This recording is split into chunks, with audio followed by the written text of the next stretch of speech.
Welcome to the Italian Wine Podcast. I'm Rebecca Lawrence and this is Voices. In this set of interviews, I will be focusing on issues of inclusion, diversity and allyship through intimate conversations with wine industry professionals from all over the globe. If you enjoy listening, please consider donating through ItalianWinePodcast.com. Any amount helps us cover equipment, production and publication costs, and remember to subscribe and rate our show wherever you tune in. Welcome to the Italian Wine Podcast with me, Rebecca Lawrence. Today I'm joined by Cara Bertonw to discuss the work she's doing with Lift Collective. Welcome to the podcast, Cara. Thank you. Glad to be here. So I wondered if you could start by telling us a little bit about how Lift Collective came about and also how you came to be their vice president. So Lift Collective was formerly Wonder Women of Wine, and the name change happened last year. But just to give you a little bit of understanding and background, I think you also had Rania Zayat on the podcast before, and she's the founder of Wonder Women of Wine and now Lift Collective. So the name change actually happened sort of during the pandemic, but I think it was something that was probably going to evolve anyways, just by the nature of it. So Wonder Woman of Wine was great in getting direction for the nonprofit and sort of like, wanting to pay attention to voices that just have not been heard. And historically, women's voices just don't get heard a lot in the wine industry or in a lot of industries, to be perfectly honest. And so there was somewhat of a movement. And I believe that, you had Wonder Women of Wine here in Austin, Texas. You also had Bertone Forum in the northern part of California. Assemblage came about also back in 2019. So there's quite a bit of this sort of collection of grassroots organizations that were coming up that really wanted to start paying attention to some of the things that just aren't getting talked about in the everyday happenings and business of wine. So that happened, and previous to me joining Lift Collective, I had actually started a local group here in Austin, Texas. There was a group of us, women sort of in leadership roles within Austin, and also women who are aspiring to have leadership roles in the wine industry in Austin, Texas. And so I just sort of put together a group of thought leaders, really, and sort of like, how can we pioneer and change? And Rania was one of those people that I brought into the circle. And after many great conversations between Rania and myself, she asked if I would join Wonder Women of Wine with her as she was forming a 501c3 and needed board members. And so I sat down and had a meeting with the board members, and it was sort of kismet. It was sort of instantaneous. You get around a group of people and you realize, like, wow, okay, great. This is exactly something that I want to be a part of. Literally, the second that we get into having a board and forming the 501c3 and getting ready for our second second conference that was going to happen in late March of 2020, we all know what happened. So it was somewhat of a shock, I think, because you're 1 year out. You've had one actual event that's taken place, the conference that happened in March of 2019, which was extremely successful. And now we had more people. We had some learnings. We were going to change things, develop stuff for an in-person conference in March 2020. And when that sort of fell apart during the beginning of the pandemic, there were so many things that were happening. There were quite a few other organizations that decided to sort of pivot quickly and move everything onto a virtual platform, their conferences, which was great. I want to tell you that was nowhere in a space or an understanding that we were ready to take on during the beginning of the pandemic. I have two young children. They're now 6 and 4, but then they were just turning 5 and 3. So it was extremely challenging in so many respects, time-wise in particular. But, so many people are losing their jobs. Best friends, I've been in the industry for 20 years, and just seeing I started off in restaurants. So seeing a lot of my friends who had dedicated, a good chunk of their lives, just their jobs going poof. And that's it. And then if they had some sort of vested interest, or if they were founders of restaurants or restaurant groups, their fortune was gone. Not fortune, but you understand what I'm saying? Like, everything was just gone. And so, there was a lot to sort of sit and digest, I think. And so when we first started having these conversations of what do we do next? I mean, there was probably 3 months where we all just sat and really tried to understand what was happening in our own worlds versus just jumping in. And so at the middle of May is when we started having conversations. Okay, let's think about taking some of these panels that we were going to have live and pivot to a virtual setting. And the first one we thought about was diversity, equity, inclusion panel. And we got on a call with what would have been the moderator and one of the panelists, and we just started having sort of this open discussion. And from the time that we set the call up in May to the time we actually had the call in June, the murder of George Floyd happened. And so this set amongst just so many different things at this point in time of how many marginalized groups there are within the industry, but just more in particular, just don't have a voice. And so when we start thinking about Wonder Women of Wine, yes, women don't have a voice in a lot of scenarios, but we're not the only ones that don't have a voice, right? So women of color have a lesser voice than white women in the industry, right? And so on and so forth. You can go down sort of a rabbit hole, but what we started thinking about and realizing is that yes, we are fighting for something, that's great and wanting to do things for women to help elevate them, but it's not just about elevation of women, it's elevation of marginalized groups in general. So the more that you elevate marginalized groups as a whole and as a collective, the more you can accomplish, because we're not separate, right? We can't separate ourselves out. We have to be able to do this as a community. And, that initial conversation led to our job fair, Be the Change job fair that happened first in December and then in April. So those conversations literally, once the idea of the job fair came up in discussion, it was probably about 60 days of us sort of going out, asking a couple of people, what do you think about this idea? Do you think, would you be able to support this idea? And within 60 days, it was sort of like, if you don't do this, you'll be sad. There was no way we couldn't do it. So it was something that just it was born, and it had so much energy and so much life to it, and so many people involved in the helping of producing it, that we had to go that way. And so once that first job fair was done, Rania really sat for a long time looking at, ideas of new names, because she knew at that point that Wonder Women of Wine, it's not that it wasn't a great name in and of itself, but it really didn't embody what we needed to be doing as a whole.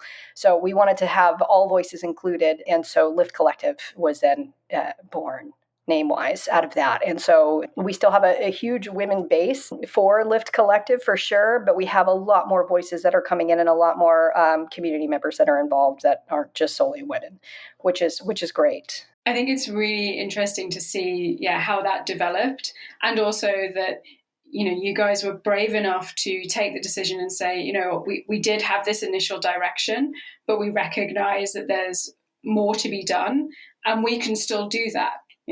All we need to do is just broaden the net a little bit, and we can welcome so many more people, and like you say, lift so many more people in this way, and give this broader understanding of what needs to be happening in the industry, the sort of changes that need to be made. I think it's really important that you made that decision to go, no, we're not just going to stick with this because it's how we started. You adapted incredibly quickly to recognizing the other needs that were out there. I did want to ask a little bit about Be the Change and maybe what the feedback from that has been and the sort of ongoing impact of that, because it's quite an unusual thing. You don't have inclusivity job fairs really, and it's actually an unusual format generally, I think, for the industry. So I wonder if you could talk a little bit more about what you hope to get from it and what you have gotten from it. It's a extremely learning curve. So I will say that the running joke in the beginning was, we're not in the business of job fairs. We're going to do this because we know it's needed in the industry. People need jobs. People are being disproportionately affected. With all of these grassroots women's organizations, you have the same thing happening in other marginalized communities. So you have Black Wine Professionals, Hue Society, Roots Fund, Wine Unify, Psi Unity, all of these different organizations that really are trying to help affected marginalized groups or breaking into the industry as a marginalized group. How do you do that? And there are so many things that we're learning right now I know more about job fairs now than I ever thought I was ever going to know in my entire life. I know way more about online event platforms than I ever thought I was going to know in my life. And it's great. But what I do know in the short term, what we've learned is that there's so much more that needs to be learned in this space. So what the idea is now is to really sort of start bringing in way more voices to this to help build it better, period. So what we've learned is that, or what I've taken from it, quite frankly, is that the wine industry itself is really sort of marketed directly towards consumers that aren't necessarily have any sort of marginalized background, right? So there's so many people who just don't think about wine as a concept of something that they would enjoy as a beverage. It's sort of a very specific group. And so how do you invite groups into something that doesn't really identify them as a group that should be marketed to?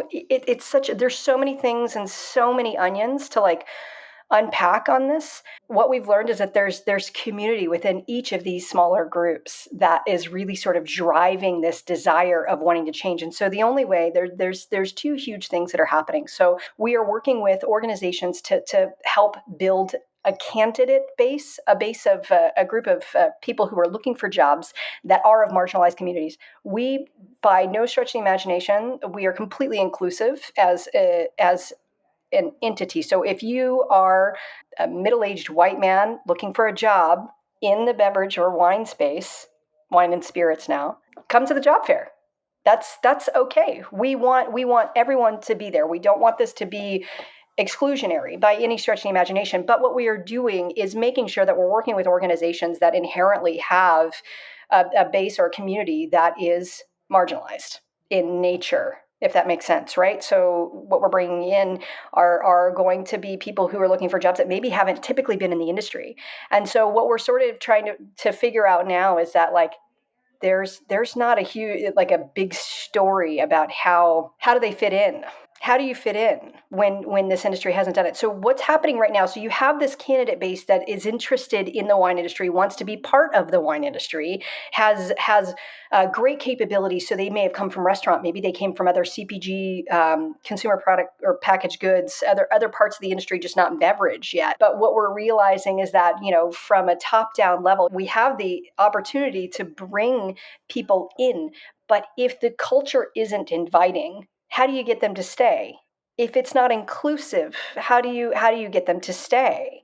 And so that's the biggest challenge. And so the first job fair was all about, let's get this messaging out there. Let's try to find jobs. But we were also in December of 2020, so we're burgeoning on the winter, the big winter where nobody knew what was really going to happen, right? So most budgets for hiring were really sort of tight for big organizations. And so we saw some people get hired, but we saw more people get hired probably in that March, April sort of time frame. So once budgets came out, once people were ready to like actually put on paper how much they were willing to spend, but everybody was sort of dedicated to this, like let's change the face of the industry, which is great.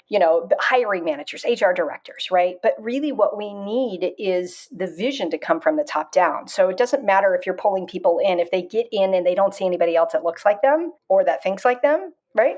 Then what's the point? Right? So the second job fair really leaned into that idea of having conversations with executives. Really like, look, this isn't just about a feel-good story. If you're not changing the structure internally or organizationally for it to make sense to include more voices and different bodies, like this is pointless, because this is gonna be an exercise. I mean, think about it this way. Back in the 1990s, it was all about women didn't have the numbers weren't there. Like, so men still made up 70% or 75% of this industry, and so everybody did this mad push to invite women in hiring women. So now we're closer to 50-50. If not, women might have more jobs. When you look at the equity of it, men are still earning 70 to 75% of the dollars, even though the numbers are the same. And that to me is like just mind blowing. So there has to be this discussion of, this can't be another ticking of the box where we just bring in a bunch of bodies to say that we did this thing. it has to come from the top. There has to be a different leadership that understands what it means. And quite frankly, the next generations, if you don't pivot now. So the second job fair was really about having these hard discussions with people at the top. And it's going to take time for that discussion to filter down, but the magnitude in which people are putting dollars towards this change internally is unlike anything I've ever seen before. So you're seeing a lot of organizations that are out there with fluff who tick the box by celebrating Pride this month by posting on LinkedIn or with an Instagram or whatever. And you see that and you sit back and I sometimes I have to just take a deep breath and know that, that's where they're at. That's where they're at in their journey. And at least they're there and not completely out of the journey. And then you have other people who are really sort of pioneering this like want and desire for change. So we had a leadership panel, a DE&I executive insight suite, where we took Robert Hansen from Constellation, Atira Charles from Moet Hennessy, and James Harris of HEB. That panel was so charged and poised for understanding of what people are definitively trying to make a mark. Like, we're not going to sidestep this anymore.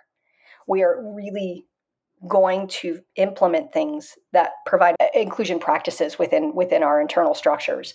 There's been a lot of talk about people like incorporating implicit bias training, which that's great. But if I learn about my implicit bias. What does that mean for how I am going to continue acting?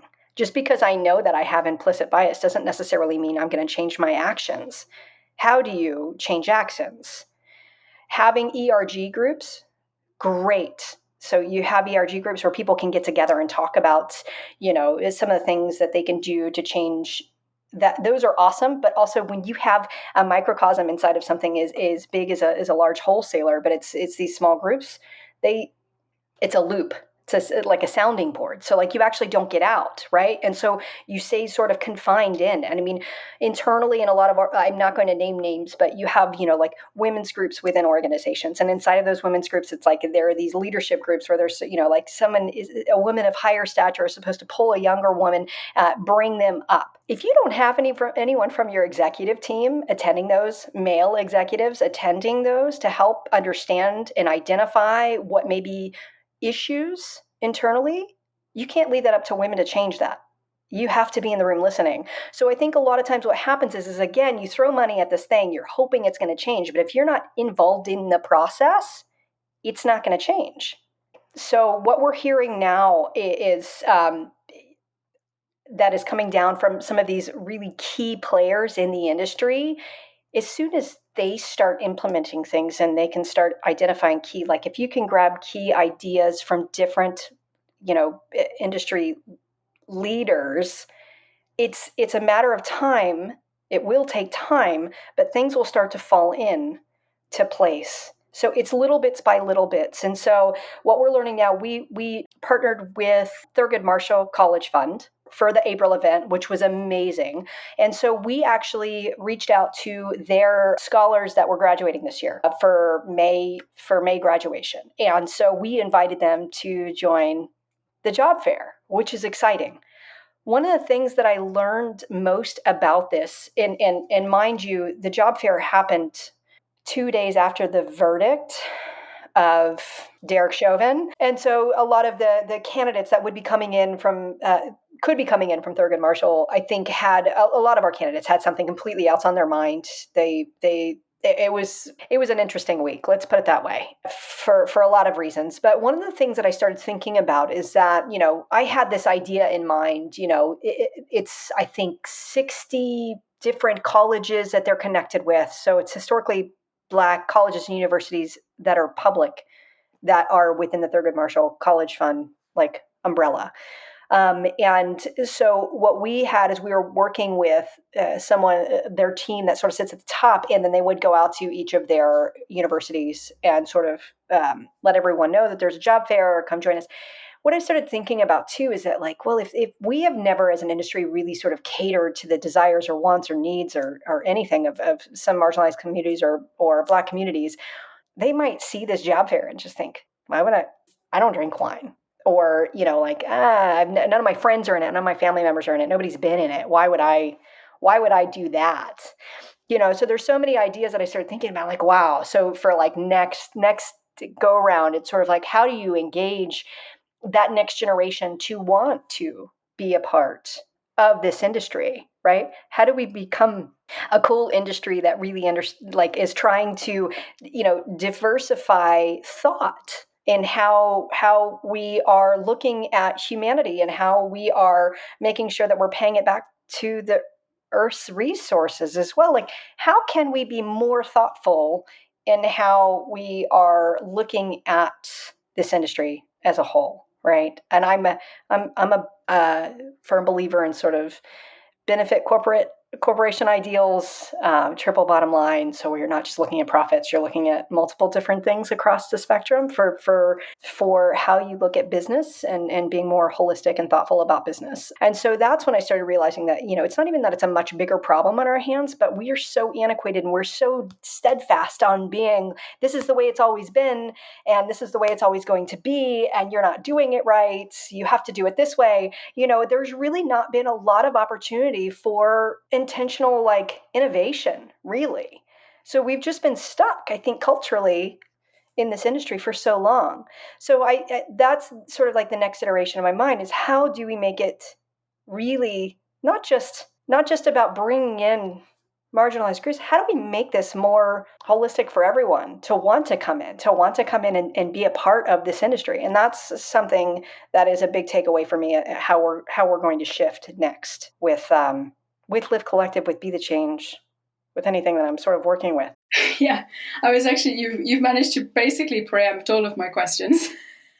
Because I was gonna ask you to talk a little bit about this idea of, it's not just a problem of non-inclusivity in the presence of diversity, but also an environment in which all people can feel comfortable and welcomed. And this process can't just start from grassroots. It has to come from every level, I think, of the industry. And I was going to ask you to talk a little bit about what other changes you think should be being made in corporations. And I think this idea of the kind of triple bottom line is a really interesting one for people to consider. Triple bottom line, circular economics. Like when you think about capitalism, woohoo! I mean, you could dive into that conversation for hours, days, months, whatever. But really, all you're doing is stealing from one thing to create something out of somewhat nothing, right? So there's nothing that gives back when you look at the true capitalism model, and you're not worried about what happens to finite resources. You're not worried about what happens to your stakeholders or the people who work for you. You're worried about people who have given you money to create this thing so that you can create more wealth for them. We have to be looking at this as a more holistic way, because if you don't, I mean, climate change. Let's just, we could talk about this for forever, but until you see that. And what I'm seeing right now, and it's something that's big for me, is that I see a lot of universities that are actually offering now in their business classes and schools that, the thought process is it can't just be about profitability anymore. And so you're seeing that dynamic and you're seeing that education happen right now.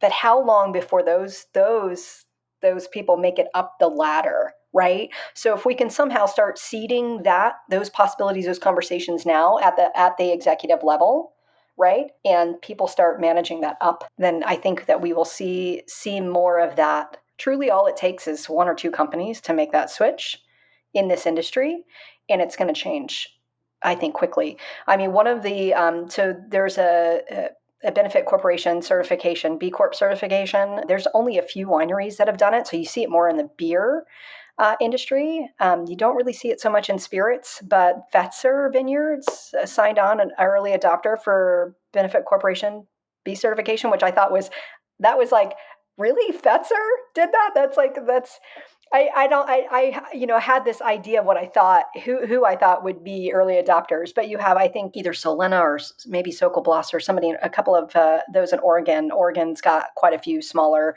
producers that are certified as well. But all it takes is one big adopter to sort of come in and start making that shift internally, because as soon as I mean, if you think about it, if you're working from a holistic viewpoint, your supply chain will have to change as well. So if you're looking internally about like, oh, we need, grape resources, let's just go buy a whole bunch from XYZ in Spain, right? And their southern part of Spain, there's plenty of resources, right? We don't have to worry about depletion of resources here in the US. I mean, if you start looking at them and saying, hey, I need you to tweak a few things, maybe can you guys look a little bit of a, regenerative agriculture? Can you start taking a look at a couple of different things that would better sustain our relationship and our business? It's not just about the quick profit, but it's about long term. Once you start having those conversations, then if it's part of who you are, investors coming to you that are putting money in are also in that same mindset, right? So it brings it all the way back. And sorry, sometimes I talk No, it's great. It's great. One of the things I was going to say, bring up is that I think there's historically been this idea that working in a holistic or sustainable way is mutually exclusive to working in a way that might be profitable. And one of the things I think that I'm hoping we're going to see is that doesn't necessarily have to be the case. You do need to make a profit as a company. You do need to be a company that can sustain itself, because not least you need to be able to pay the people who work for you. But this doesn't have to mean that you can't put these things into practice. That you can't start looking at more sustainable or holistic ways of working within your company or your corporation, and that by bringing those in incrementally and gradually, you can still make potentially big changes. Like you say, it just takes one large company to say, okay, we're going to change this small part of what we're doing and see what impact that has. And then suddenly there's that lovely ripple effect where that works, so it just broadens out. And I think this is something that companies really do need to be considering as a sustainable business model. I believe that we're on the precipice of that right now. So I believe that there are a lot of people that they're just trying to figure out how to roll it out. That's what I think is happening. And so I think that you are going to see a couple of big business companies in the next 1 to 2 years that are going to roll out some pretty hefty plans on how they plan on, combating climate change internally, but like also, like making sure that they are looking at their employees, their stakeholders of their business, and how they can better impact and help those stakeholders. It's not just about shareholders, right? So it's about really believing in their team and letting their team sort of help drive what goals they have into the future. But yeah, I couldn't agree with you more. Like there's got to be implementation, and I think from the conversations that we had, conversations with so many different organizations and so many different executive level conversations, where I just sat back and let them sort of. Some people love to talk at you because that was their, it was their microphone moment to talk to somebody about, their ideas. And some of them were just that, talking at you, but some of them you could see the spark in the back of the head. Like it wasn't something that they had read and regurgitated to you. It was something that they were really sort of feeling, and they were just trying to figure out how they could. I'm going to be working with these 4 leaders across the company to see if we can implement this and make sure that we're doing it in a correct way. And they were also bringing in other middle level management to the conversation, which I thought was also great, right? Because if you just have this team of people, of executives only thinking that it's almost this reverse mentorship in a way, right? So you bring down, and other people have these ideas that this never get to the top because nobody ever sits down and listens, right? Which is great. So yeah. Yeah, we could be at a really exciting point for the industry in so many aspects of the industry. So I'm going to lighten the tone a little because it is the Italian Wine Podcast, and I can't let you go without talking about Italian wine. So I wondered what your history is with Italian wine. Is maybe there a particular wine that represents your experience of Italy, that's your sense memory of Italy? So my last name is Bertone. I'm half Italian, and my family, my grandmother is from Naples, and my grandfather, he would tell me that he was from Sicily, but really he was from Molise, but he spent his I want to say late teens, early 20s in Sicily, and so I think that was cooler for him to say Sicily than Molise was. I will say this. So when I got into wine and restaurant side of things, and I was working on the floor and beverage director, and I would go through phases, right? So something would be cool. So like, all sauce was all of a sudden like, epiphany, mind blown, right? Like, oh my God, it's sun-kissed, Riesling or whatever, right? So you go through these moments. So then it was, whether it be Germany or then I would go to Australia, wherever. There was always like this 6-week thing. And I remember going through this sherry phase, which is not a good phase to go through on the floor of a restaurant, I'll tell you that. I'm sure my guests liked me, but I don't really know how much I remember from those days. So I went through all of these sort of like, not ebbs and flows, just different. I was so excited about wine. And so I was always excited. Burgundy was a huge favorite. Nebbiolo, obviously, like who doesn't love Nebbiolo? But I remember specifically going through this Chianti phase. I was probably 25 or 26 at the time. And I remember thinking in my head, like, okay, I'll get through Chianti and then I'll be on to the next thing. But Chianti to me was such like this like funny thing because, Chianti, especially at that point in time, Chianti was like, oh, you don't drink, you hear that you're not supposed to drink Chianti, but all the cool kids were drinking Sangiovese. And I was sort of like, am I supposed to like it? Am I not supposed to like it? But I fell in love with it. I mean, and I started doing all these classes on the different types of Sangiovese from Tuscany all over. And I'm just like, oh my God, the idea that Sangiovese can be so different yet have this theme, no matter what area of Tuscany then you're in. Sangiovese is Sangiovese, but it's so completely different. And it's not it's total. And you understand in that moment why there are so many different names to Sangiovese because it's got its own identity, just dependent upon where it is within the region. So for me, and to this day, my wife is not allowed to touch this, like she's not allowed to touch the Chianti unless I say that. And what I mean by that is like everyday drinking. Yes, I do have some of that. It's right here. And you can have this section over here, but this stuff over here, even though it says Chianti, just don't touch it. Okay. Just don't, right. Unless I open it. That's terrible. But I'm such a lover and I'm so nervous. Like I don't want anybody opening up one of those special, like the fact that they're doing cruise right now. I worked for Folio for a minute. And so Ricasoli had come in and Ricasoli's cruise are mind blowing. They're mind blowing and they're so good. And so to this day, so that was 25. I am almost 43.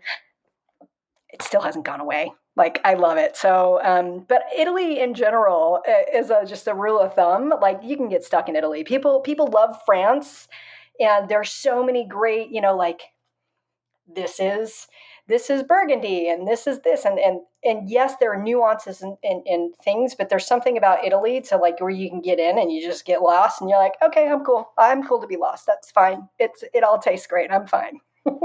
So yes, kind of exactly what happened to me.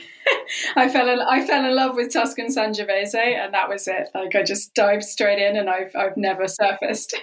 Right, exactly. Like you could totally get. I mean, again, if that's my deserted island sort of thing. When people are like, "What are you going to drink?" I'm like, "Oh, it's Sangiovese all day."